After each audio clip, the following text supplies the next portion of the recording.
미중 관세 전쟁이 격화되면서 한국에게 큰 기회가 왔다는 말이 나오고 있습니다. 트럼프 미국 대통령이 8일 중국에 대한 상호 관세를 추가로 상향하면서 이로써 중국은 104%라는 관세 폭탄을 맞게 됐습니다.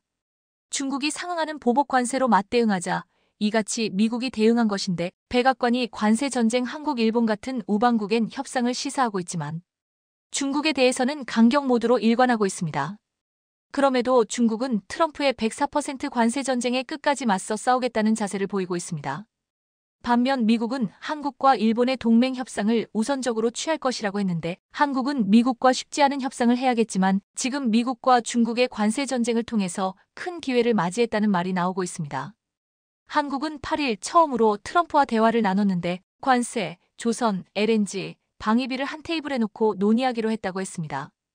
트럼프의 관세 부과와 방위비 인상 요구 등에 한국이 대항할 수 있는 것은 트럼프 취임 초기에 거론되었던 조선이라고 했습니다. 이미 K조선 임의 협상 카드로 글부상한다고 했는데 이번에도 거론되었습니다. 지난 3월 한국은 중국을 크게 앞지르며 전 세계 선박 1위 그 달아냈습니다. 업계에서는 이러한 기세가 앞으로 더해져 중국과의 격차가 더욱 커질 것이라고 했습니다. 이것은 미국의 대중국 제재로 인한 놀라운 효과였습니다. 트럼프 행정부는 자국 항만에 들어오는 중국 선사의 척당 100만 달러 약 15억 원, 중국산 선박을 이용하는 선사에는 150만 달러 약 22억 원을 수수료로 부과하기로 했습니다. 마린 트래픽에 따르면 작년 1월부터 2월 말까지 중국 조선소에서 건조된 선박 2,717척이 미국 항만에 입항했는데 항만 입항 건수만 총 16,870회에 달했습니다. 이렇게 많은 횟수로 미국 항만을 오가는데 한 번에 지불하는 22억은 금세 눈덩이같이 물어나게 됩니다. 업계에서는 중국 제조 선박과 중국 해운사를 이용하며 막대한 미국 입항 수수료를 부담할 해운사는 사실상 없을 것으로 전망하고 있습니다. 트럼프가 지금 바다에서 아예 중국을 몰아내고자 하는 시도라고 보고 있는데 이를 대신해 선박을 만들어줄 나라는 한국밖에 없다고 했습니다. 실제로 지금 글로벌 선사들은 주문하려던 중국 선박을 취소하고 한국에 몰려들고 있습니다. 당장 한국 조선소가 2조 2,650억 원 규모의 잭팟을 눈앞에 두고 있다고 말려지고 있습니다. 그간 컨테이너선은 상대적으로 가격이 저렴한 중국 조선소를 선택하는 경우가 많았습니다. 중국 정부의 지원금과 값싼 자재를 쓰면서 가격 경쟁력이 높았기 때문입니다. 이 때문에 한국은 초대형 컨테이너선, 이중연료 추진선 등 고부가 가치 선박을 위주로 수주했는데 이젠 컨테이너선도 한국에게 맡기려 한다는 것입니다. 최근 브라질 해운사 트랜스페트로는 셔틀탱크 구적을 한국과 중국에 반씩 나뉘어서 주문하려 했는데 중국을 제외하고 삼성중공업에 총 1조 9천억 원 규모의 셔틀탱크 9척 전부를 주문했습니다.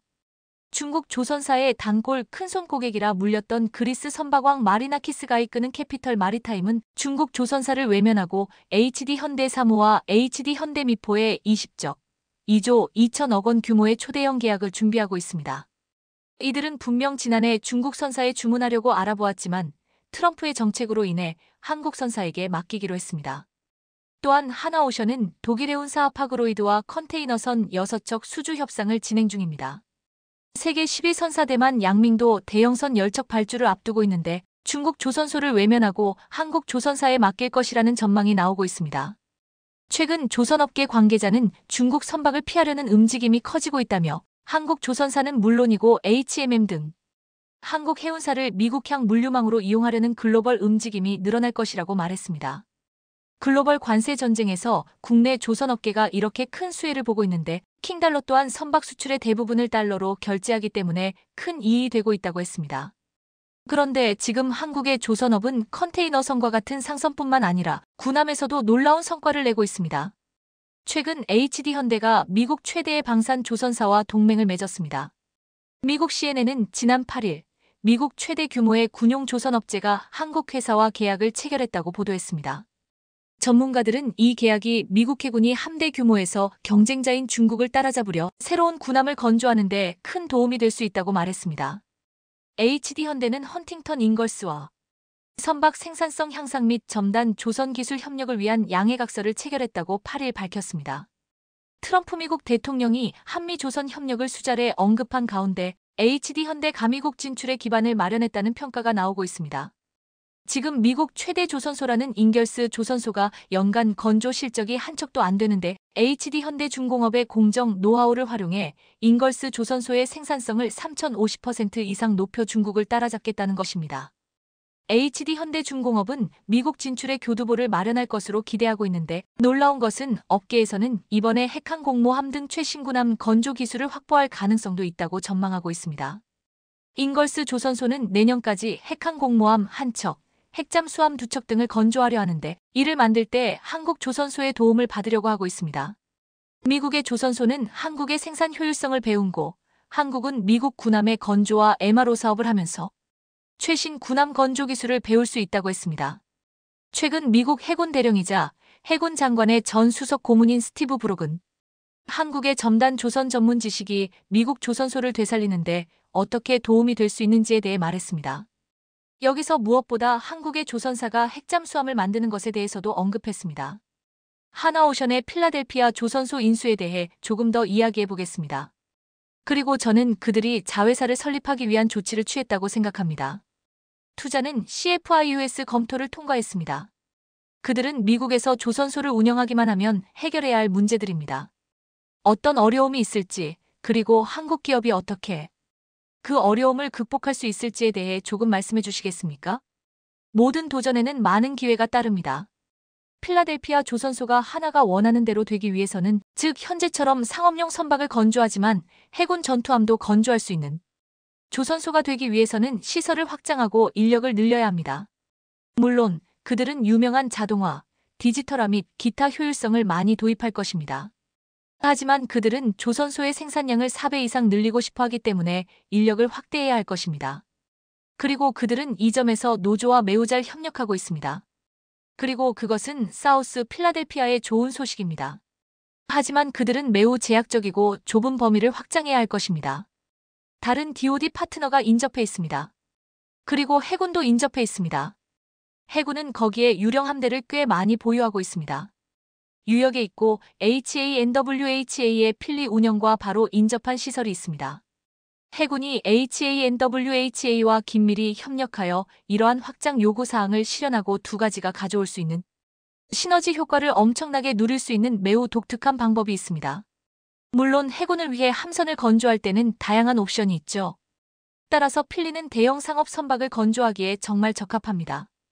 그들은 우리에게 필요한 USNS 함선으로 전환할 수 있습니다. 아시다시피 우리는 군 사령부에서 함선을 건조해야 합니다. 우리는 물류 역량과 군 사령부를 엄청나게 늘려야 합니다. 그리고 그 함선들은 아시다시피 좋은 전환기입니다. 그리고 해군 전투함이 있습니다. 다양한 수준의 승인과 허가 및 기타 사항이 필요한 고급 함선들이 있습니다. 예를 들어 엘라베마에 있는 호주 회사인 AUSTAL과 위스콘신에 있는 이탈리아 회사인 FINCANTIERI가 있습니다. 이 모든 것이 달성 가능합니다. 그저 적절한 절차를 거쳐서 완료하면 됩니다. 그리고 하나와 현대가 정말 잘하는 또 다른 일은 잠수함을 만드는 것입니다. 핵 잠수함이 아니라 재래식 동력 잠수함입니다. 우리는 이 나라에서 잠수함 생산을 정말 늘려야 합니다. AUSTAL은 잠수함 구성품을 만들고 일부 방법을 알루미늄에서 강철로 전환하여 코네티컷과 버지니아로 바지선으로 실어 나릅니다. 필라델피아나 미국에서 인수할 수 있는 다른 지역의 한국 조선소들이 잠수함 건조 노하우를 모두 가져와 잠수함 부품과 부품을 제작하고 전성기의 최종 조립까지 진행하여 핵잠수함의 최종 조립 작업을 실제로 수행하지 못할 이유가 없습니다. 잠수함 건조에 대해 언급해 주셔서 기쁩니다. 최근 한 회의에 참석했는데 주요 주제 중 하나가 미일 양국의 핵잠수함 협력 가능성이었습니다. 아마 AUKUS를 모델로 검토하고 있었던 것 같습니다. 그런 제안의 실현 가능성에 대해 어떻게 생각하십니까? 흥미로운 점은 호주가 지리적 위치, 즉 멀리 떨어져 있기 때문에 핵 잠수함이 필요했다는 것입니다. 그런 추진력을 가진 잠수함은 엄청난 범위, 엄청난 속도, 엄청난 지구력을 가지고 있습니다. 한국과 일본은 그런 종류의 범위, 속도, 지구력에 대한 전략적 작전적 또는 전술적 필요가 없습니다. 왜냐하면 그들은 공기 독립 추진, 디젤 유형 기술이 더 적합한 작전 영역에 바로 있기 때문입니다. 배터리 잠수함보다 조용한 잠수함은 없습니다. 그런 종류의 잠수함은 훨씬 저렴합니다. 돈에 비해 훨씬 더 많은 것을 얻을 수 있습니다. 트럼프 일기 때 한국은 미사일 사거리 제한과 탄두 중량 제한을 없애면서 무기 개발에서 큰 성과를 얻어냈는데 이번에 핵잠수함을 만들 수 있는 절호의 기회를 얻을 수 있다고 했습니다. 한국과 미국이 군함 건조에서 손을 잡는 것은 지금 해양 패권을 노리는 중국을 견제하려는 의도가 강한데 당장 서해를 지켜야 하는 한국에게 필수적이라고 말하고 있습니다. 중국은 그동안 남중국해에서 해오던 알박기를 서해에서도 감행하고 있습니다. 중국이 서해에 불법 구조물을 설치했는데 이를 남중국해의 인공섬처럼 만들려 하는 것으로 보고 있습니다. 전문가들은 중국의 최종 목표는 태평양 서쪽을 통제권 안에 넣는 것으로 12해리 영해와 200해리 배타적 경제 수역을 감안하면 서해는 중국의 영향권에 들어가게 된다고 했습니다. 최근 서해해양경찰청은 불법 조업 외국어선 특별 단속을 벌이고 있는데 군산해양경찰은 단속 첫날 14척의 중국어선을 검문해 6장의 경고장을 발부했습니다. 지난 6일에는 전라남도 신안군 해상 오리 배타적 경제 수역 내에서 불법 조업을 하던 중국 선박 한 척을 납포했습니다. 중국은 어업을 핑계로 불법 구조물을 설치하고 중국 선박들이 불법적으로 우리 영해에 들어오는데 이러한 움직임을 우리 힘으로 완벽하게 차단해야 한다고 했습니다. 과거엔 미국이 해상교 동로를 보호해줬지만 지금 미 해군의 전력으로 중국에 완전히 대응하기 힘들고 이제는 우리 스스로 지켜야 하는데 최근에 창설된 기동함대가 바다에서 국익을 보호하는 임무를 해낼 것이라고 했습니다. 한국은 해군 전력을 키워 서해를 먹으려는 중국을 내쫓아야 하고 미국의 군함 제조를 도와 해양 패권을 노리는 중국을 견제하게 만들어야 한다고 말하고 있습니다. 또한 한국은 이번 기회에 핵잠수함을 건조해 북한은 물론 중국이 서해에 얼씬도 못하게 만들기를 바라고 있습니다. 우리 대한민국은 오랫동안 세계 경제의 카나리아로 불려져 왔습니다. 세계 경제의 카나리아라는 표현은 과거 탄광에서 유독가스를 감지하기 위해 사용되던 카나리아에서 유래했는데 광부들은 유독가스를 인간보다 먼저 감지하는 카나리아를 통해 위험을 사전에 감지할 수 있었습니다. 이처럼 우리 경제는 글로벌 경기 변화를 빠르게 반영하고 선행 지표 역할을 한다는 점에서 이러한 카나리아 비유가 붙게 되었고 국제사회는 숱한 위기가 발생할 때마다 눈부신 위기 대응 능력을 보여준 우리 국민들의 저력을 교과서로 삼아 여러 파국을 무사히 헤쳐왔는데요. 실제로 한국은 지난 2020년에 불어닥친 전대미문의 글로벌 팬데믹과 미중 갈등 속에서도 남다른 위기 대응 체계를 발동함으로써 전 세계로부터 큰 찬사를 받아왔습니다. 먼저 2020년 초에 발생한 글로벌 팬데믹만 하더라도 한국 경제는 글로벌 공급망 붕괴와 수출 시장 축소로 인해 가장 먼저 충격을 받았습니다. 하지만 한국은 신속한 방역 대응과 디지털 경제 중심의 회복 전략을 통해 빠르게 경제를 회복시켰을 뿐만 아니라 전자상거래와 반도체를 비롯한 비대면 산업을 급성장시키는 저력을 발휘했고 결국 이러한 흐름은 글로벌 경제가 디지털 전환을 가속화하는 신호로 작용했습니다. 그리고 비슷한 시기에 발생한 미중 무역 갈등 속에서도 한국은 절묘한 균형 잡기를 통해 막대한 경제 성장을 달성해옴으로써 전 세계를 깜짝 놀라게 했습니다. 특히 반도체와 배터리를 비롯한 첨단 산업에서 미국의 대중국 기술 수출 규제와 중국의 자국 기술 육성 정책이 벌어졌을 때에도 한국 기업들은 공급망 재편과 더불어 생산 기지를 다변화하고 여기에 더해 초격차 기술 우위에 올라서기 위해 연구개발 R&D 투자를 확대하면서 위기를 기회로 만들어내는 신속한 대응 체계를 가동해 왔는데요. 따라서 현재 세계 각국은 트럼프 대통령의 재임으로 인해 글로벌 경제와 안보가 또다시 큰 혼란에 휩싸이는 것은 아닌지 크게 우려하고 있는 가운데 앞서 특출한 위기 대응을 전개해온 한국을 상대로 다급히 다각적인 동맹을 구축하는 모습을 보이고 있습니다. 특히 그중에서 폴란드의 대응이 가장 눈에 띄는데 최근에도 폴란드 정부가 한국과 사상 초유의 동맹 관계를 구축하는 행보를 보이면서 미국과 나토 회원국들을 크게 경악시키는 상황이 벌어졌는데요. 무엇보다 한국과 폴란드는 지리적 한계에도 불구하고 최근 경제 및 안보 협력을 심화함으로써 글로벌 무대에서 매우 끈끈한 전략적 동반자로 부상하고 있습니다. 그도 그럴 것이 양국은 방산과 인프라를 비롯해 에너지에 이르기까지 다양한 분야에서 긴밀한 협력을 이어가며 상호 원원인 윈 관계를 구축해왔는데요.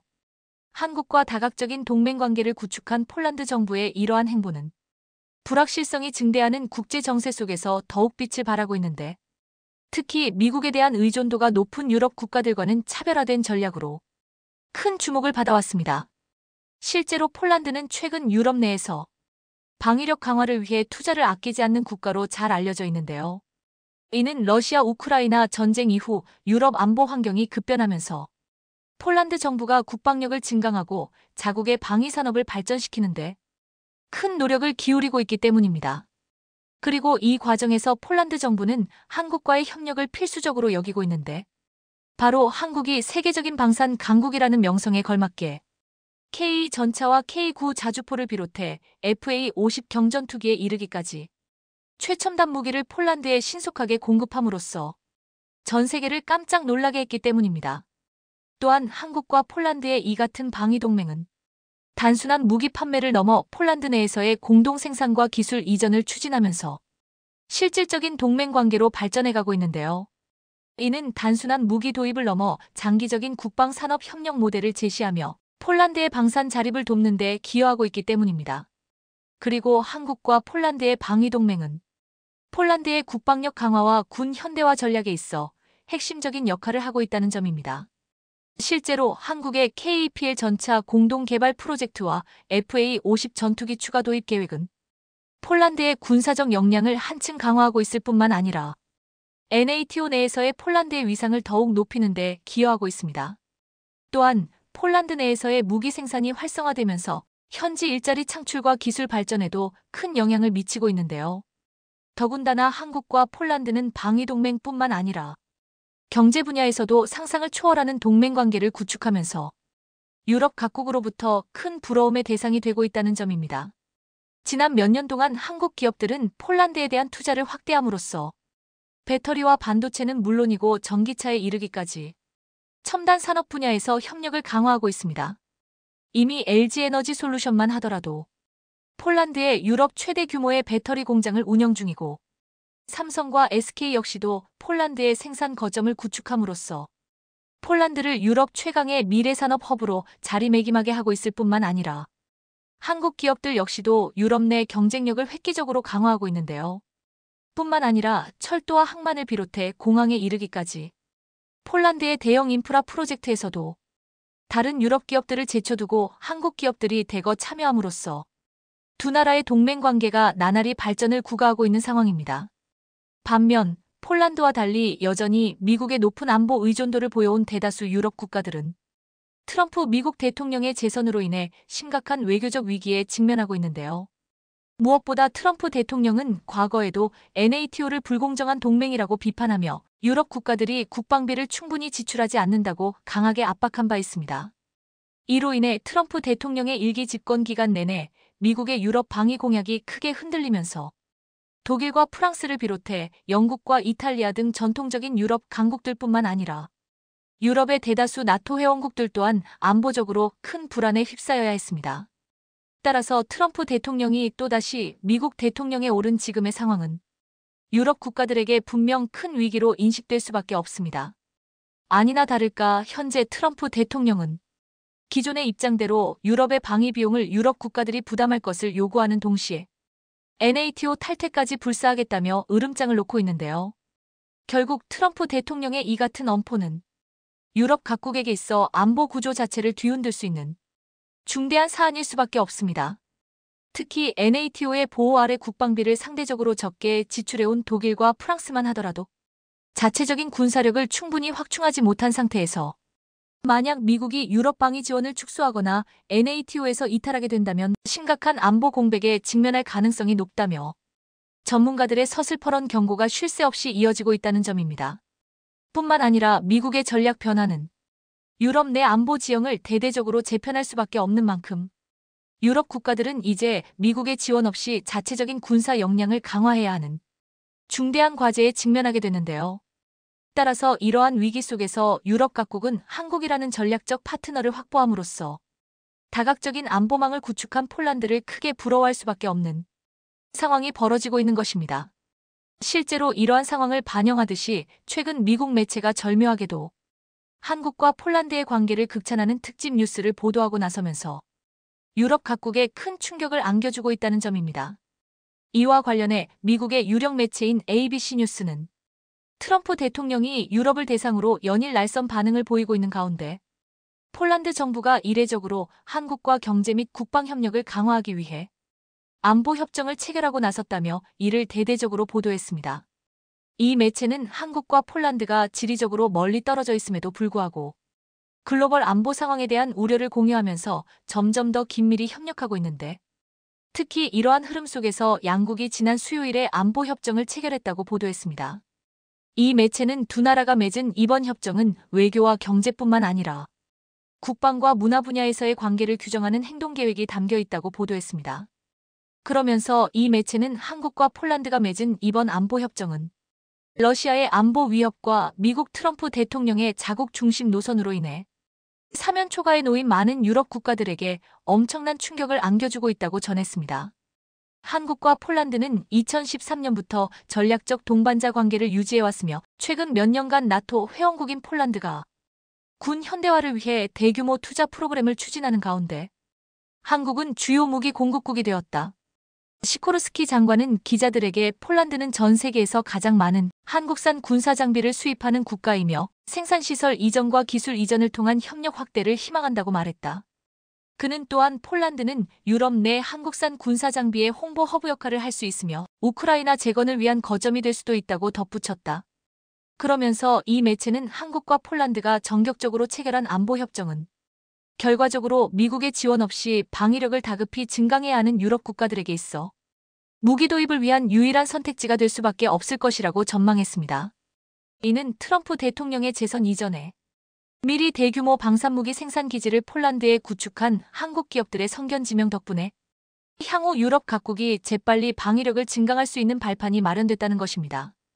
따라서 이 매체는 폴란드가 그동안 미국과의 동맹을 유지하는 동시에 한국과도 전략적 파트너를 확보함으로써 다각적인 안보망을 구축해왔는데, 이는 단순히 양국의 군사동맹을 넘어 미래의 불확실성에 대비하는 현명한 전략으로 평가되고 있다고 보도했습니다.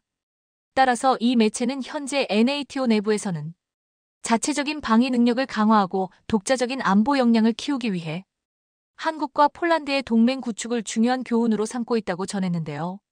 이는 유럽 각국이 안정적인 방위력 증강과 경제 성장을 이루기 위해서는 특정 강대국에 의존하기보다 다각적인 동맹을 구축하는 것이 매우 필수적이라는 사실을 한국과 폴란드가 여실히 입증하고 있다는 것입니다. 따라서 미국 매체를 비롯한 유럽의 주요 매체들은 한국과 폴란드의 이 같은 협력 모델이 단순한 일회성 거래가 아닌 지속 가능한 전략적 동반자로서의 가능성을 보여주고 있는 만큼 미국의 정책 변화에 따라 불확실성이 커지고 있는 유럽 국가에게 새로운 대안으로 여겨질 수밖에 없다고 보도했습니다. 바로 폴란드처럼 한국과 같은 신뢰할 수 있는 파트너와의 협력을 강화하고 자체적인 군사력과 산업 기반을 확충하는 노력이 필요하다는 것입니다. 그리고 이는 안보뿐만 아니라 경제적인 측면에서도 유럽 국가들이 더 강한 독립성을 확보하는 데 필수적인 전략이 될 수 있다는 것입니다. 그러면서 미국 매체는 국제 정세가 급변하는 오늘날 한국과 폴란드의 강력한 경제 및 안보 협력은 미래 동맹의 모범 사례로 자리 잡고 있는 만큼 그동안 미국의 의존적인 행보로 인해 현재 큰 도전에 직면한 유럽 국가들에게 새로운 전략적 접근법으로 인식될 수밖에 없을 것이라고 보도했습니다. 안제이 두다 폴란드 대통령이 나토의 NATO 본부에서 마르크 리터 나토 사무총장과 연 기자회견에서 대한민국 무기를 칭찬해 화제가 되고 있습니다. 6일 기자회견에서 두다 대통령은 우리가 왜 한국산 무기를 샀는가? 간단하다. 한국 파트너들이 굉장한 최신 무기를 몇 달 안에 공급할 수 있을 것으로 봤다며 K 전차와 K9 자주포, 천무 다연장 로켓포 등 구체적인 예까지 호명했습니다. 이에 따라 해당 무기들을 포함한 한국 무기들에 대해 세계적으로 관심이 커지고 있는데요. 미국의 한 유명 공군 관련 유튜브 채널에서도 최근 한국이 절찬 개발 중인 최신 전투기 KF-21에 대해 다뤄 화제가 되고 있습니다. 함께 보시죠. 우리가 현대 공중전에 대해 알고 있는 모든 걸 바꿀 새로운 전투기가 등장했습니다. 아주 매끄럽고 강력하고 첨단 기술로 가득하죠. 게다가 놀라운 건 미국이나 러시아, 중국 어느 쪽 것도 아니란 겁니다. 대한민국은 세계에서 최대 군사 강국들도 놀라게 할 전투기를 공개했습니다. 공군력의 기준을 새롭게 쓸 전투기인 KF-21 보라매를 만나보시죠. 무엇이 이 전투기를 특별하게 하는지 알아보겠습니다. KF-21의 이야기는 한국의 야심과 함께 시작되었습니다. 다른 나라에서 전투기를 사는 데서 그치지 않고 자신들의 전투기를 만들겠다고 말이죠. KF-21 보라매는 한국의 KAI 한국항공우주산업과 인도네시아 군수업체의 합작으로 한국 공군력의 큰 도약으로 기록되고 있습니다. 2001년부터 시작된 프로젝트는 약 74억 달러의 자본을 투자해 다용도 전투기를 개발하여 구형 4세대 전투기와 F-35와 같은 더 진보된 5세대 전투기 사이의 간극을 메우는 걸 목표로 합니다. 한국은 KF-21을 다용도의 가성비가 좋은 전투기로 보고 있으며 F-4 팬텀이나 F-5 타이거 같은 노후 전투기들을 대체할 수 있을 것으로 기대하고 있습니다. 이를 통해 해외 방산업체들에 대한 의존도 줄이려 하고 있습니다. KF-21 보라매를 보면 일반적인 4세대 전투기가 절대 아님을 알 수 있습니다. 매끈한 저피 탐성 형상 설계를 통해 완전 스텔스기가 아님에도 상당한 스텔스 기능을 갖추고 있습니다. KF-21의 외관은 레이더 탐지를 어렵게 하기 위해 정교하게 제작되었습니다. 공기역학적으로 설계된 형상으로 탐지될 가능성을 줄이고 표면의 톱니와 같은 처리를 해 레이더 전파를 반사합니다. 또 다른 특징은 날개 동체 일체형 디자인으로 공기역학적 효율을 증대합니다. F-35와 같은 5세대 스텔스 전투기가 아님에도 KF-21의 레이더 전파 흡수 소재와 스텔스에 최적화된 형상은 일반적인 4세대 전투기보다 전장에서 탐지될 확률을 줄입니다. KF-21은 2개의 제네럴 일렉트릭 GE F414 엔진으로 구동합니다. FA18 슈퍼 호넷으로 검증된 이 엔진은 개당 대략 22,000파운드의 동력을 제공해 약 시속 1,400마일 2,253km에 해당하는 최고 속도 18마하의 인상적인 속도를 갖게 합니다. 이 속도는 공기역학적 효율과 함께 KF-21이 높은 기동성을 유지할 수 있게 해줍니다. 그 덕에 근접전 시 무서운 상대임과 동시에 추격 시에도 빠른 속도를 자랑합니다. F414 엔진은 KF-21만의 것은 아니지만 신뢰할 수 있고 성능도 좋습니다. 그렇지만 한국은 장래에 자체 개발 엔진을 만들려는 욕구를 드러내고 있습니다. KF-21을 완전히 독립적인 플랫폼으로 만들기 위해서죠. KF-21의 전투 효율에 있어 핵심은 발전된 항공전자 시스템입니다. 능동 전자주사식 AESA 레이더를 장착한 보라매는 강력한 탐지 능력을 갖고 있어 먼 거리에 있는 다양한 표적을 동시에 추적 가능합니다. AESA 레이더는 고해상도의 전파 방해도 적게 받아 전자전 환경에서도 뛰어난 생존력을 갖게 해줍니다. 거기에 콕핏은 최신 글래스 디스플레이 시스템을 갖추고 있어 파일럿에게 선명하고 통합적인 지형 정보를 제공해줍니다. 헤드업 디스플레이 등 여러 직관적인 장치들은 강한 압박을 받는 전투 상황에서도 빨리 결정을 내릴 수 있게 해줍니다. 또한 KF-21은 진보된 데이터 링크 기능을 갖고 있어 다른 아군 항공기들과 무선 통신과 데이터 공유를 할 수 있습니다. 이는 연합작전의 서해 상황 파악과 협력에 도움이 될 겁니다. 다용도 전투기는 여러 무기 수납 공간이 필요한데 KF-21도 예외는 아닙니다. KF-21은 다양한 무장을 갖출 수 있어 가시거리 밖에서 공격할 수 있는 AIM-120 공대공 미사일이나 근접 전용의 AIM-9X 사이드와인다. 공대지 정밀 공격용 포탄도 장착할 수 있습니다. 한국은 KF-21에 자체 개발한 무기들을 통합하는 계획을 세우고 있습니다. 공대지 미사일과 더 향상된 공대공 미사일을 모두 포함해 더 다양한 작전에 투입할 수 있게 하려 하고 있습니다. KF-21이 감당할 수 있는 무장하중은 대략 77T입니다. 이는 장시간의 전투 임무를 포함한 다양한 임무를 수행할 수 있는 기체로 만들어줍니다. 제공권 장악부터 공중 근접 지원, 정찰까지. 또한 KF-21의 무기 구성은 미래의 한국군은 물론 나토의 표준 무기로서도 기능할 수 있는 범용성을 추구해 상호 운용성을 전략적 강점으로 삼으려 합니다. 현대전 환경에서 생존하려면 전자전 능력은 필수입니다. KF-21의 전자전 장비는 레이더 경보 수신기 RWR과 전자지원 장치 ESM, 적외선 교란 장치 IRCM 등으로 구성되어 있습니다. 이 장치들은 KF-21의 탐지 능력을 향상시키고 레이더와 미사일 등 적의 공격과 방해를 피할 수 있게 해줍니다. KF-21은 체프나 플레어 등 레이더와 적외선 추적 미사일을 기만하는 수단도 갖추고 있습니다. 이 다중 방어 체계는 생존성을 높이고 가혹한 전장에서도 호율적인 작전 수행을 가능케 합니다. 그러면 KF-21은 어떻게 세계에서 가장 발전된 전투기들과도 견줄 수 있게 된 걸까요? 우리 미국 주변부터 둘러보죠. F-35는 가장 발전된 스텔스 전투기 중 하나라고 세계적으로 인정받고 있습니다.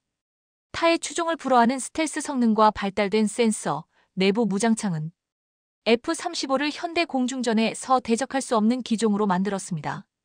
그러나 F-35의 가격표는 믿을 수 없을 정도라 일부 국가만 접근할 수 있게 만들었습니다. KF-21은 스텔스 성능에 있어서는 F-35에 비할 바가 못 되지만 스텔스 기술과 첨단 항전 기술의 절묘한 균형, 범용성, 그리고 결정적으로 이 모든 걸 싼값에 활용할 수 있다는 것은 공백기 없이 공군 전력 현대화를 하려는 나라들에게 커다란 비용 대비 효과를 줍니다.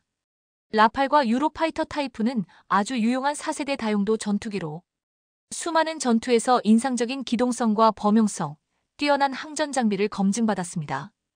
이 전투기들은 여전히 4세대에서 가장 뛰어나다는 평가를 받고 있지만 KF-21은 거기서 한 단계 나아가 차세대 전투기의 기술도 갖추고 있습니다. 향상된 스텔스 기능과 우수한 항전 장비, 발전된 다용도 전투기로서의 성능 말이죠. 4세대와 5세대 전투기 사이의 공백을 성공적으로 메울 수 있습니다. F-22 랩터는 공대공 전투에서 우위를 점하기 위한 요소를 모두 갖춘 공중전의 절대 강자입니다. 스텔스와 속도, 기동성에 믿기지 않는 조합은 공중 전력에 있어서 황금비와 같습니다. 그러나 F-22는 미국과 선택받은 일부 동맹국들만 쓸 수 있고 대부분의 나라들은 쓸 수 없습니다. KF-21은 F-22만큼 제공권 장악에 특화되지는 않았지만 인상적인 공대지, 공격력과 범용성을 갖추고 있는 전천후 전투기입니다. 거기다 KF-21은 한국 공군만을 위해 디자인된 게 아니라 세계 시장의 잠재적인 고객들도 대상으로 하고 있습니다. 이는 독점적으로 제공되는 F-22 외에 더 향상된 공중 전력을 원하는 나라들에 더 많은 선택지를 줘 큰 이점으로 다가올 겁니다. 여기서 더 나아가 한국은 KF-21의 개발 단계별 계획들도 준비해 놓았습니다. 블록1은 공대공 전투 성능에 초점을 맞췄으며 블록2는 완전한 공대지 전투 능력을 갖추게 해 범용성을 높일 겁니다. 블록3에 대해서 예정되어 있는 사항으로는 내부 무장창을 갖추고 스텔스 성능을 향상시켜 KF-21을 진정한 5세대 전투기에 가깝게 만들 거라는 겁니다. KF-21 보람에는 단순한 전투기를 넘어 대한민국 공군의 야심을 보여주는 증표이자 나라의 자존심을 상징합니다. 발전된 항전 장비와 최적화된 디자인, 첨단 무장까지 KF-21의 한국의 서해 입지는 방산업계의 새로운 스타라 할 수 있습니다. 지역적으로든 세계적으로든 한국은 항공기술을 계속해서 발전시키려 하고 있습니다. KF-21 보람에는 아시아 태평양 지역을 넘어서도 중요한 병기가 될 것입니다. 그래서 우리는 KF-21이 날아다니는 하늘을 보게 될 거라 확신합니다. 사우디아라비아의 실권자인 무함마드 빈 살만 왕세자가 한국의 차세대 주력전차 K3 스텔스 전차를 대량 구매해 예멘 후티 반군이 운용하던 중국산 드론 1000대를 단 3초 만에 격추시켰다는 소식이 전 세계 방산 시장을 발칵 뒤집어 놓았습니다. 사우디 국방부가 직접 공개한 격추 장면은 사우디 국내 주요 언론을 통해 대서특필되었으며 이에 대한 여파로 국제사회에서 K3 전차에 대한 관심이 폭발적으로 증가하고 있습니다. 특히 사우디아라비아 국방장관 칼리드 빈 살만 현 국방장관이자 빈 살만 왕세자의 형제은 K3 스텔스 전차는 세계 방산 역사에서 보기 드문 혁신을 일으켰다라며 우리는 K3 전차를 통해 아라비아 반도 방위력의 새로운 장을 열었다라고 극찬했습니다. 본 기사는 단 3초 만에 1000대의 드론을 제거한 당시 작전 상황, 언론 보도, 국제사회의 반응, 그리고 한국의 기술력이 어떻게 사우디아라비아에 막대한 이점을 가져다 주었는지에 대한 전모를 담았습니다. 사우디아라비아는 예멘 후티 반군의 지속적인 드론 공격과 국경지대 교전으로 인해 정밀 타격 능력 및 방어 시스템을 갖춘 신형 지상무기 체계에 대한 필요성이 급증했습니다. 특히 중국산 저가 드론이 예멘 전장에서 집단으로 운용되어 사우디의 기존 방공망을 교란하는 사례가 늘어나면서 드론과 미사일에 동시에 대응할 수 있는 최신의 전차 확보가 국가적 과제로 떠올랐습니다. 빈 살만 왕세자는 전 세계에서 차세대 전차를 물색하던 중 한국에서 개발 및 양산 직후 성공을 거둔 K3 스텔스 전차에 주목했습니다. 이미 K2 흑표 전차가 세계 무기 시장에서 기술력을 인정받은 전례가 있었고 후속으로 개발된 K3가 스텔스 성능, AI 승무원 시스템, 130 주포, 드론 무력화 기술 등 여러 측면에서 획기적인 발전을 이룬 것으로 알려졌기 때문입니다. 2024년 하반기에 이르러 한국 정부와 사우디아라비아는 군사기술 협력을 본격적으로 추진했습니다. 양국은 단순 계약을 넘어 공동 연구개발과 기술 이전까지 아우르는 포괄적 파트너십을 체결했습니다. 그 결과 사우디아라비아는 K3 전차를 대규모로 구매하는 계약을 체결했고 비교적 짧은 시간 안에 실전 배치를 완료했습니다. 2025년 올해 1월 예멘 국경지대 인근에서 사우디군은 후티 반군이 준비 중인 대규모 드론 공세에 대한 첩보를 입수했습니다. 해당 드론들은 중국산 저가 드론이었으나 집단 공격 시 전자전 장비나 기존 방공망을 교란하며 큰 위력을 발휘하는 것으로 분석되었습니다. 사우디 지휘부는 이를 무력화하기 위한 최적의 카드로 도입 직후 시험 가동을 마친 K3 스텔스 전차를 선택했습니다. 본격적인 실전 테스트를 위해 K3 전차와 함께 사우디군 정규기갑여단 일부가 전방에 투입되었습니다. K3 전차에는 한국이 독자적으로 개발한 차세대 능동방어 시스템이 탑재되어 있습니다. 이 장치는 360도 드론 탐색 레이더, AI 방어 알고리즘 초고속 하드킬 무장으로 구성되었습니다. 해당 시스템은 전파와 적외선 신호를 동시에 활용해 드론들을 감지하고 AI가 비행 경로와 충돌 시간을 실시간으로 계산하여 방어 탄약을 최적의 지점에 발사합니다. 3초라는 극단적으로 짧은 교전 시간이 가능했던 이유는 K3 전차의 탐색 레이더가 이미 일정 고도 이상으로 접근하는 물체를 초당 수백 번씩 스캔하며 스텔스 형상 설계로 인해 자체 신호 방출을 최소화했기 때문입니다. 드론 무리가 K3 전차를 인지해 공격 태세를 갖추는 순간 전차의 AI 알고리즘은 즉시 반격 명령을 내렸습니다. 사우디 국영방송사는 전투 장면을 상세히 묘사했는데요. 작전 개시 0초 예멘 후티 반군의 드론 약 1000대가 해안평야지대를 넘어 사우디 기갑부대가 주둔한 지역으로 돌진했고 1초 경과 K3 전차의 복합 탐색 레이더가 1000대의 드론을 라골라크 안합니다. 동시에 AI가 각 드론의 궤적, 속도, 고도 정보를 수집해 개인 식별번호를 부여했다. 2초 경과 K3 전차 탑재 AI는 위협 우선순위를 결정하고 최대 효율로 탄약 소모량을 최소화하기 위한 파괴 지점을 선정했다. 전차 외부에 장착된 초고속 하드킬 유도 탄약 발사관이 자동으로 사격 준비에 돌입했고 3초 경과 일제 사격이 개시되며 유도 탄약이 공중에서 폭발하면서 광범위 파편과 폭풍으로 드론 무리를 순식간에 쓸어버렸다.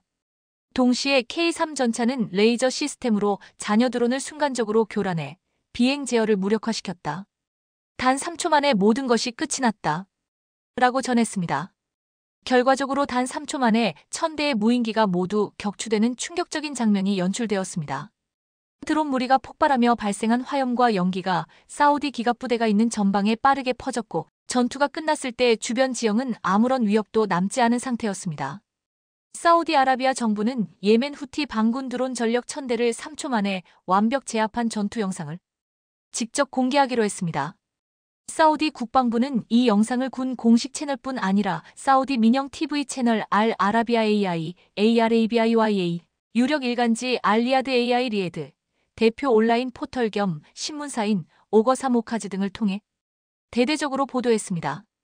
알 아라비아 AI, ARABIYA K3 전차 실전 배치 첫날, 드론 1000대를 3초 만에 무력화. 알 리아드 AI 리에드 사우디 국방혁신이 이끌어낸 놀라운 기적. K3 전차가 예멘 공세 차단. 오고카즈 완벽 방어의 서막. 한국 기술력이 바꿔놓은 중동 전쟁의 판도. 라고 전했습니다. 위 언론들은 이 전투 영상을 세밀한 슬로우 모션으로 재편집하여 K3 전차가 드론 무리를 타격하는 순간을 반복 재생하는 특집 프로그램을 방영했습니다. 현지 언론 논조는 하나같이 K3 전차의 파괴력과 정확성, 그리고 초단시간 대량 격추 능력에 경의를 표하는 내용으로 가득 찼습니다. 교전 직후 사우디 국방장관 칼리드 빈 살만은 긴급 브리핑을 열어 K3 전차의 성공적인 작전 수행 내용을 상세히 설명했습니다. 그리고 그는 여러 질문에 대해 다음과 같이 답했습니다. 첫 번째 작전 성공 요인에 대해서는 K3 스텔스 전차에 탑재된 능동방어 시스템은 기존에 우리가 상상하던 것 이상으로 발전된 기술력을 보여줬습니다. 360도 스캔과 AI 기반 타격 능력은 1000대의 드론이 일시에 공격을 퍼부어도 단시간에 제압할 수 있음을 입증했습니다. 라고 전했고, 두 번째 한국과의 협력 평가에 대해서는 한국은 이미 세계적인 전차 제조 기술을 보유하고 있었으며 K3로 그 정점을 찍었습니다. 우리는 대한민국과의 협력을 통해 중동 안보에 획기적인 전환점을 마련하게 되었습니다. 한국 방위산업과의 파트너십은 사우디 미래 안보 전략의 핵심이 될 것입니다.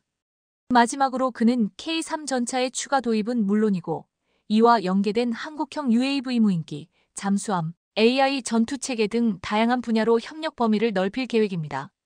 사우디아라비아는 향후 10년간 한국과의 방산 협력을 지속적으로 확대해 나갈 것입니다. 라고 전했습니다. 이 놀라운 격추 사건이 알려지자마자 중동을 비롯해 전 세계 주요국의 군 관계자, 무기 딜러, 연구기관 등은 K3 스텔스 전차에 대해 앞다투어 문의하고 있습니다. 특히 영국, 이스라엘, 미국 등 군사기술 강국의 전문가들은 서로 다른 시각에서 K3 전차를 극찬했습니다. 영국의 국방 전문 매체 제인스 디펜스 위클리 제인즈 디펜스 위클리는 K3는 지상전에서 가장 취약해 보였던 전차가 드론 시대에서도 살아남을 수 있음을 증명했다라며 이 전차가 탑재한 드론 탐지 요격 기술은 향후 10년간 전차 설계의 표준이 될 것이라고 전망했고 이스라엘의 저명한 군사 분석 기관인 이스라엘 국방연구소 IDI에서는 K3 전차는 단지 공격 능력이 강력한 것만이 아니라 기존의 대드론 방어 개념을 한 단계 끌어올렸다라고 평했습니다. 이스라엘은 드론 및 레이더 기술 분야에서 세계적 경쟁력을 갖추고 있지만 K3가 보여준 통합형 방어 체계에는 감탄을 금치 못한다는 반응을 보였습니다. 심지어 미국 워싱턴의 대표적 국방 싱크탱크인 CSIS 센터 포 스트러티직 언드 인터내셔널 스터디즈 역시 긴급 브리핑을 통해 NATO와 미군도 드론 위협에 대처할 신형 전차 기술이 절실하다라며 K3가 제시한 AI 스텔스 고속 하드킬 결합 모델은 앞으로 전차 설계 전반에 적용되어야 할 혁신이라고 평가했습니다. 특히 CSIS는 미국이 독자적으로 추진 중인 차세대 전차 프로젝트에 참고해야 할 기술의 보고가 바로 한국에 존재한다라고 밝혔습니다. 이번 사우디 실전 투입으로 인해 K3 전차의 인지도와 신뢰도는 세계 최고 수준의 전차로 급부상했습니다. K3 전차가 보여준 핵심 기술은 크게 5가지로 요약할 수 있습니다. 첫 번째, 스텔스 설계 차체 형상과 외부 도료를 활용해 적의 레이더나 적외선 탐지를 최소화함으로써 기존 전차에 비해 생존성이 월등히 높습니다. 두 번째, AI 승무원 시스템 전투 중 표적 인식, 사격 통제, 동력 관리 등을 수행하여 인간 승무원의 피로도를 극단적으로 낮추고 신속한 판단을 가능하게 합니다. 세 번째, 130 주포 및 하드킬 복합, 무장 대형 주포로적 전차 및 고정시설을 파괴하며 동시에 초고속 탄약 또는 레이저를 활용해 저중고도 드론 위협까지 대응할 수 있습니다. 네 번째, 고무 궤도 및 하이브리드 엔진 기동성과 내구성을 동시에 높이고 작전 시 소음을 줄여 스텔스 효과를 배가시킵니다.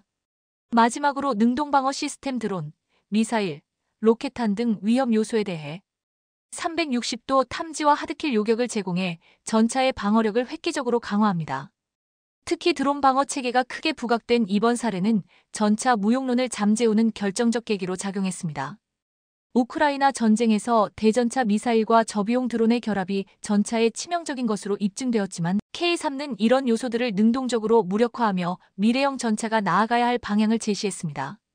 침묵을 지켜오던 북한이 관영 매체를 통해 12.3 비상계엄에 대해 첫 반응을 내놨습니다. 드디어 북한 주민들마저 한국의 상황을 알게 되었습니다. 그동안 한국 사태에 대하여 아무 말 않고 조심스레 눈치만 살피던 북한이 계엄이 일주일이 다 지난 상황에서 갑작스럽게 급발진을 한 것인데요.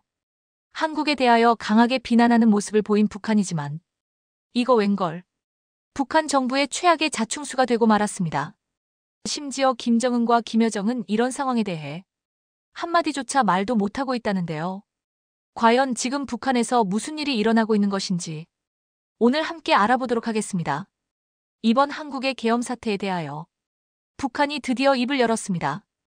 여기 보시면 북한 12월 3일 비상계엄 사태 첫 보도 괴뢰한국 아비규환 이런 식으로 항상 하다시피 한국에 대하여 굉장히 안 좋은 글을 이렇게 깨서 보냈습니다. 뭐 여기까지는 우리가 딱 예상한 대로 움직인 북한인데요. 그동안 무슨 일만 터졌다 하면 한국을 향해 입에 담기 힘든 욕설을 섞어 비난했던 북한이라 이상할 것은 없습니다. 그래서 뭐라고 얘기했는지 간단하게 살펴보면 조선중앙통신은 심각한 통치위기, 탄핵위기에 처한 윤석열 괴뢰가 불의의 비상계엄령을 선포했다. 파쇼 독재의 총칼을 국민에게 세슴없이 내내는 충격적인 사건이 일어나 온 괴뢰 한국 땅을 아비규환으로 만들어 놓았다. 괴뢰라는 단어가 사방팔방에 쓰이고 있죠. 그리고 파쇼 독재, 깡패물이 이런 식으로 한국에 대하여 지옥처럼 이렇게 묘사해 놓은 모양이에요. 그런데 이런 북한 언론의 발표는 기존과는 조금 다른 특이한 점이 있습니다. 바로 이 날짜 부분에서 주목해 볼 필요가 있는데요. 우리 계엄이 터진 날은 12월 3일이었습니다. 그런데 이 북한이 아무리 늦어도 4일쯤에는 입장을 발표하는 게 우리가 아는 통상적인 북한의 반응이지 않습니까? 근데 이로부터 일주일이나 지난 11일이 되세야 북한에서는 처음으로 이런 반응을 보였습니다. 굉장히 이상하죠? 뭔가 그동안의 반응과 다른 모습이니 우리에겐 상당히 이질적인 것은 분명합니다. 그런데 이렇게 험담을 일삼는 북한은 이 기사를 내보내고 오히려 북한 사회를 더욱 혼란으로 가져가는 실수를 둔 꼴이 되었습니다. 여기 제목 보시면 비상계엄. 북한 매체는 조용 주민들은 발 빠른 소식. 이렇게 8일날 올라왔던 뉴스인데요. 아직 북한에서 이 계엄에 대해서 언론에서 이야기하지 않았던 시점이죠. 근데 이때 이미 사람들은 다 알고 있었대요. 북한 사람들은. 그리고 이 사실을 듣고 굉장히 신선한 충격을 받고 있었다. 이렇게 기사가 나와 있습니다. 이게 북한에서도 우리의 계엄령은 그냥 평범한 소식이 아니기 때문에 상당히 많은 북한 주민들이 관심을 가지고 소문이 빠르게 퍼졌다는데요. 여기 아래의 기사 부분을 보시면 어떤 내용이 있냐. 북한 내부에서는 중국으로 가는 화교나 무역 일꾼들이 한국의 계엄 사태 소식을 주민들에게 전하면서 이 소식이 빠르게 퍼지고 있다라고 자유아시아 방송이 보도했다. 이게 화교나 무역 일꾼들이 중국에서 소식을 듣고 북한 사람들에게 당국 발표 전에 미리 알려주었기 때문에 북한 내부에 있는 사람들도 이 사실을 거의 다 알고 있었다고 합니다.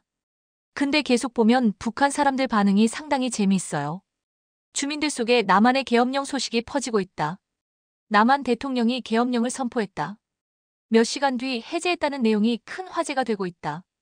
그런데 중국을 자주 드나드는 이웃으로부터 계엄 관련 이야기를 들었다는 소식통은 주민들은 그동안 당에서 선전한 대로 남한 사회가 계엄령을 선포할 정도로 복잡했다는 것을 알게 됐다. 하지만 대통령이 선포한 계엄령이 국회의 반대로 해제되었다는 소식은 많은 주민에게 신선한 충격을 주고 있다. 여기서는 상상도 못할 일이다.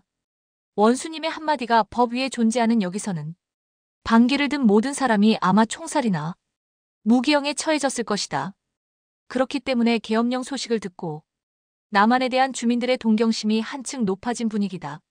남한 사회가 여러 가지 의견으로 나뉘어도 대통령의 뜻을 거부할 수 있고 대통령은 한번 선포한 계엄령을 해제할 수 있다는 것이 놀랍다.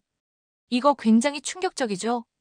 계엄령 자체만으로도 놀라운 일인데 북한 주민들이 느끼기에는 이거에 대해 반기를 들고 국민들이 시위를 하고 국회도 계엄에 대하여 반대 표결을 할 수 있다는 것 자체가 엄청난 충격인 것입니다.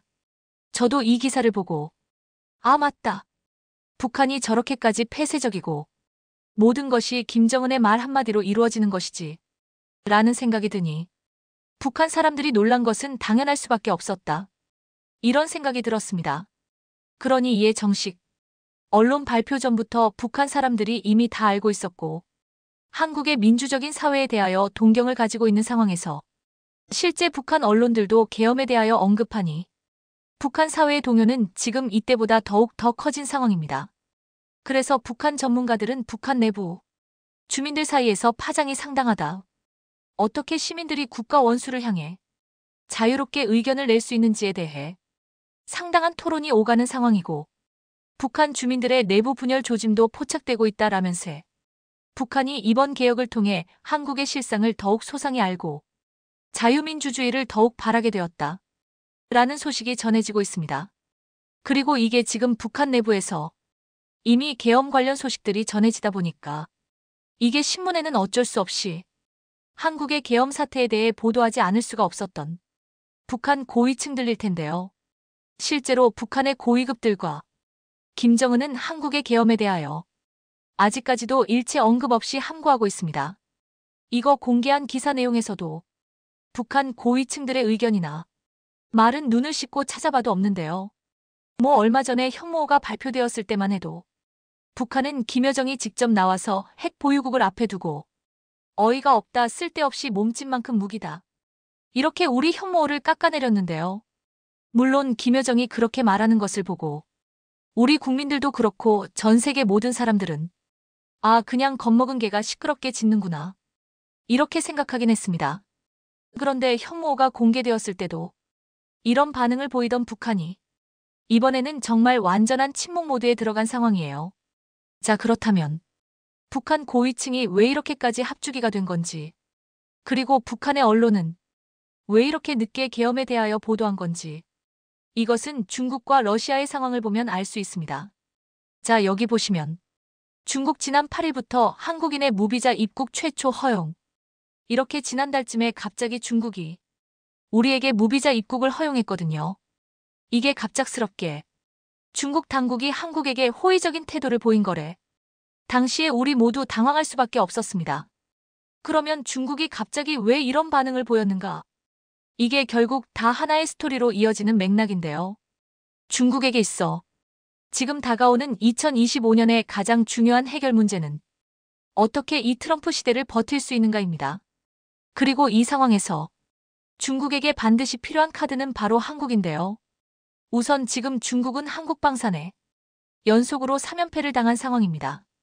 중국의 야심작 화룡 300 미사일이 국산 전술지대지 유도 무기에 밀렸다고 중국 언론이 보도했고, K9 자주포, 천공 이방공 미사일에 이어 단거리 탄도 미사일까지 지금 한국에 밀린 상황이라 지금 한국에 치고 들어오는 방산의 기세, 중국이 완전히 놀리고 있거든요. 여기에 아까 말씀드린 현무호도 중국을 직접 타격할 수 있는 무기이기에 지금 중국은 방산도 방산이고 안보까지 한국을 자극하면 안 되는 상황이 되어버렸어요. 그리고 이 한국의 방산들은 지금 중국 입장에선 상당히 곤란하게도 대부분 국방 예산에 엄청난 돈을 쏟아붓겠다고 선언한 미국의 트럼프와 우방국들에게 들어갈 확률이 매우 높은 상황입니다. 이렇게 된다면 시진핑 입장에서는 하나도 좋은 부분이 없는 상황이거든요. 그래서 그동안 북한이 더 중요하다고 생각했던 시진핑은 이제는 완전히 태도를 바꿔 한국에게 매우 친절한 모습을 보이고 있는데요. 북한이 러시아에 파병하니까는 불난대에 기름 붓지 말라, 막 이러면서 쓴소리를 아끼지 않으면서 이번 계엄 상황이 터진 한국에는 여러 나라들 중에 가장 먼저 성명을 발표하며 한국은 안정적인 국가다, 신뢰할 수 있다, 우리에게 가장 우호적인 메시지를 낸 것이 중국입니다. 실제로 중국 군사 전문가들도 입을 모아 한국을 자극하는 것이 아니라 동반 성장의 대상으로 설정하는 게 앞으로 중국의 10년의 향방을 결정할 수 있을 것이다. 멀리 있는 미국을 이기기 위해선 가까이 있는 한국에게 최선을 다해야 한다. 비록 계엄이라는 문제가 터졌다고 해도 한국은 기초 체력이 아주 강한 나라다. 이 정도 일은 빠른 시일 내에 해결할 수 있는 부분이다, 라며 한국과 끊임없는 소통과 교류를 해야 한다 밝혔습니다. 자, 중국이 그럼 이런 입장인데 김정은이나 김여정이 한국에 대하여 비판하는 상황을 그대로 두고 볼 수 있을까요? 절대 그럴 수가 없겠죠. 아마 중국의 고위층들은 북한의 김정은에게 이번 계엄에 대하여 입장을 내지 말라고 언급했을 확률이 매우 높은 상황인 것입니다. 또 여기서 끝나는 게 아니죠. 러시아도 북한에게 중국과 비슷한 명령을 내렸을 확률이 매우 높은데요. 우선 지금 살펴봐야 하는 게 현재 러시아는 최근 북한이랑 전략적 포괄적 동반자 관계를 지난 6개월 동안 논의 끝에 세명했습니다. 그런데 이게 기가 막힌 게 12월 4일부터 실효성이 발휘되는 조약인데 계엄이 12월 3일에 터져버린 것입니다. 그런데 이 북한과 맺은 조약이 군사동맹이나 다를 바가 없는 상황이라 북한이 하는 도발 하나에 러시아도 같이 휘말릴 수 있게 되어버린 거예요. 심지어 지금 러우 전쟁 때문에 러시아의 모든 병력은 전부 서쪽 국경으로 가 있죠. 그런데 만약 한국의 사태 때문에 북한이 도발을 해서 문제가 발생한다?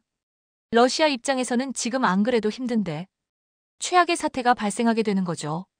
그리고 이제 여기에 더해 러시아는 트럼프 시대가 도래한 뒤에는 포스트 러우 전쟁 시대를 준비해야 되는 상황이 오는 것이 당연합니다. 여기서 최근 들어 러시아 경제 전문가들이 러시아의 경제와 사회 시스템 복구에는 한국이 상당히 중요한 키카드가 될 것이라고 입을 모아 언급하고 있는데요. 러시아 모스크바 경제정책연구소에 따르면 이번 전쟁이 끝난 뒤 러시아에 심각한 위해를 가하지 않은 국가들과는 모두 관계를 회복하고 전후 피해 복구에 힘을 쏟아야 한다. 그 중에서도 한국의 모범적인 사례를 보고 많은 논의를 해야 할 것이다. 한국은 한국 전쟁 이후 빠른 속도로 국가를 정상화시켰으며 이러한 역사는 한국인들의 DNA에 빠른 회복력을 각인시켰다. 우크라이나가 파괴한 모든 시설과 경제 기반에 대하여서도 한국은 훌륭한 도움이 될 수 있을 것이다. 라며 이런 식으로 러시아가 전쟁이 마친 뒤에도 한국이 꼭 필요한 상황임은 물론이고 지금 전쟁 중에 북한의 헛발질이 러시아의 전장에 큰 타격을 줄 수 있다는 것을 알아 북한에게 아무것도 하지 말라고 했을 확률이 매우 높은 상황입니다. 그러니 북한 입장에서는 형님 둘이 모두 한국에 대하여 가만히 있고 사고치지 말라고 하니 김여정의 입이 아무리 근질거려도 참을 수밖에 없는 상황이죠. 그리고 직접 북한에게 이야기를 하진 않았지만 북한이 딱 보기에도 지금의 미국 상황도 고려했을 때 한국의 이번 계엄 사태에 한마디 얹지 않는 게 낫다고 판단했을 것입니다. 여기 제목 보시면 트럼프 2기에서 대사직 중요한 나라에 한국도 포함된다. 이거는 12월 10일 날 계엄이 선포된 뒤에 나온 기사입니다. 자, 미국 입장에서는 당연한 것이 한국의 정치 상황과 상관없이 한국이 가지고 있는 방산과 조선업은 현재 미국에게 있어 가장 부족한 부분들을 채워줄 수 있는 담비 같은 역할을 할 수 있습니다. 그리고 그 모든 것을 가진 나라가 바로 한국이라는 것입니다. 이런 모든 것들을 보았을 때 북한이 제 아무리 정신이 나갔더라도 도저히 나댈 수 없는 상황인 게 정은이와 여정이가 합주기가 될 수밖에 없었던 가장 큰 이유인데요. 현재 이렇게 한국이 중국, 러시아, 미국 등 해외에서 가장 크고 영향력 있는 나라들에게 굉장한 파워를 끼치는 상황에 해외 네티즌들의 반응이 상당히 뜨겁습니다. 그 중에서도 한국의 로비가 전 세계적으로 일본을 압도하고 있는 것에 일본 네티즌들이 다양한 반응을 내보냈고 DYNAMICFRONT25에서 폴란드 육군의 K9선더 KEPL이 미국 육군과 함께 보여준 뛰어난 팀워크. 이 영상은 연합군 포병대의 원활한 조정과 준비 상태를 강조합니다. 최근 핀란드에서 펼쳐진 나토 연합훈련 다이내믹 프런트 25에서 폴란드가 가지고 온 한국산 K9자 주포와 K 전차의 팀워크가 주목을 받고 있습니다. 미국, 영국, 프랑스 등 나토 포병 강국들이 전차와 자주포 등을 가지고 왔는데 한국산으로 무장한 폴란드군은 강력한 기동력과 정확한 공격력으로 그 위용을 자랑했습니다. 또한 에스토니아도 다이내믹 프런트 25에 K9자 주포를 가지고 참가했는데 지난 11월 24일 에스토니아 K9자 주포가 불을 내뿜으며 포격을 가하는 장면이 포착되었습니다. 또한 폴란드에서 벌어지는 TUMA K24 훈련장에서는 폴란드형 천무 호마르 K가 목격되었는데 도색이 폴란드 도색이 아니라 한국군과 같은 지렁이 도색으로 되어 있어 눈길을 끌었습니다. 천무 설치부터 운용까지 전 과정을 보여주며 K 전차, K9자 주포와 함께 한국산 무기의 위력을 보여주었습니다. 한국산 기갑 무기로 무장한 폴란드 제16사단에서는 재밌는 영상을 만들어 주목받기도 했습니다. 공식 페이스북 계정에 올렸는데 K 전차와 천무의 포격이 가해질 때마다 미스터 빈이 놀라는 영상이었습니다. K 전차 실사격 영상과 영국 코미디 배우 미스터 빈이 경악하는 장면을 교차로 편집한 영상이었는데 한국산 무기의 위력이 얼마나 대단한지를 재밌게 표현했습니다. 이렇게 폴란드와 핀란드 등 유럽의 국가들이 한국산 K 전차 K9자 주포로 훈련을 펼치는 사이 산유대국 오일머니를 자랑하는 사우디에서는 한국산 무기의 도입에 대한 놀라운 소식을 전하고 있습니다. 사우디에 오랫동안 무기 수출을 하기 위해 공들여온 유럽의 방산 강국들을 한국이 압도하고 수주 직전까지 이르렀다는 소식이 연이어 들려오고 있습니다. 폴란드 매체 디펜스24는 지난 23일 한국의 전투 차량에 관심을 갖고 있는 사우디아라비아라는 제목의 기사를 보도했습니다. 이 폴란드 매체는 최근 몇 년 동안 사우디가 한국의 중요한 파트너가 되었다며 K239 천무나 천궁이 중거리 대공 방어 시스템 무기 구입과 함께 지난 11월 초 사우디 고위급 대표단의 한국 방문을 거론했습니다.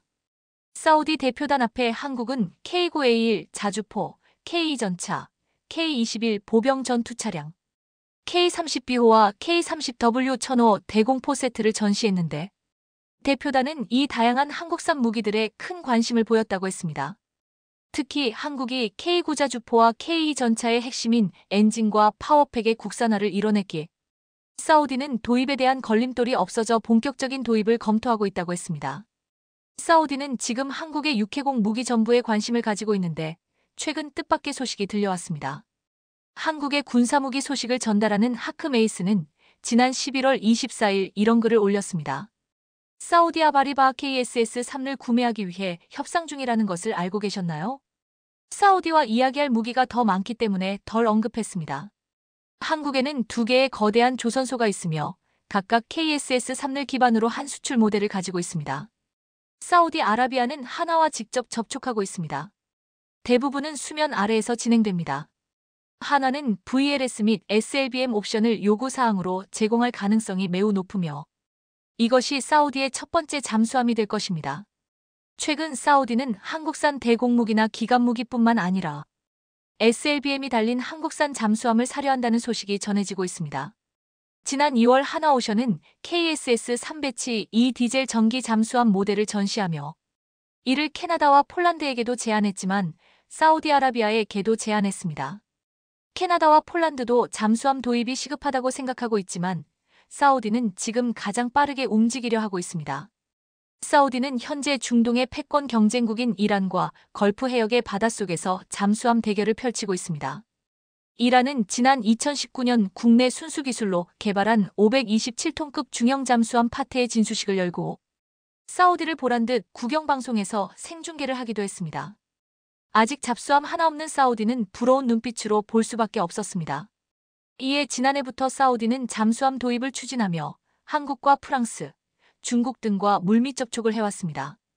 그런데 이미 사우디는 2019년 프랑스의 군수업에 나발그룹과 각종 군함과 잠수함을 개발 생산하는 합작회사를 설립하는 내용의 양해각서를 교환했기에 나발그룹이 가장 강력한 후보로 손꼽혔습니다.